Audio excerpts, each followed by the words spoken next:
the Russians to bait them into war. But the fact remains, Russian troops currently have Ukraine surrounded from Belarus along the Russian border and with Ukraine to the Black Sea in the south and all of its border. Look, we have reason to believe the Russian forces are planning to and intend to attack Ukraine in the coming days.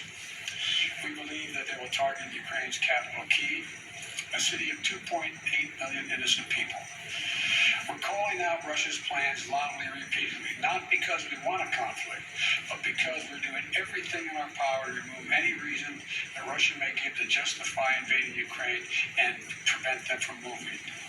Make no mistake, if Russia pursues its plans, it will be responsible for a catastrophic and needless war of choice. The United States and our allies are prepared to defend every inch of NATO territory from any threat to our collective security as well. We also will not send troops in to fight in Ukraine, but we will continue to support the Ukrainian people. This past year, the United States provided a record amount of security assistance to Ukraine to bolster its defenses, $650 million from Javelin missiles to ammunition. We also previously provided $500 million in humanitarian aid and economic support for Ukraine.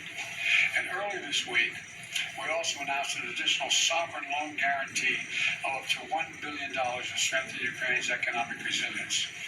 But the bottom line is this: the United States and our allies and partners will support the Ukrainian people. We will hold Russia accountable for its actions. The West is united and resolved. We're ready to impose severe sanctions on Russia if it further invades Ukraine. But I say again, Russia can still choose diplomacy. It is not too late to de-escalate and return to the negotiating table. Last night, Russia agreed that Secretary of State Blinken and Foreign Minister Lavrov should meet on February 24th in Europe. But if Russia takes military action before that date, it will be clear that they have slammed the door shut on diplomacy. They will have chosen a war, and they will pay a steep price for doing so. Not only from the sanctions that we and our allies will impose on Russia, but the more outrage the rest of the world will visit upon them. There are many issues that divide our nation and our world, but standing up to Russian aggression is not one of them. The American people are united. Europe is united. The transatlantic community is united. Our political parties in this country are united. The entire free world is united.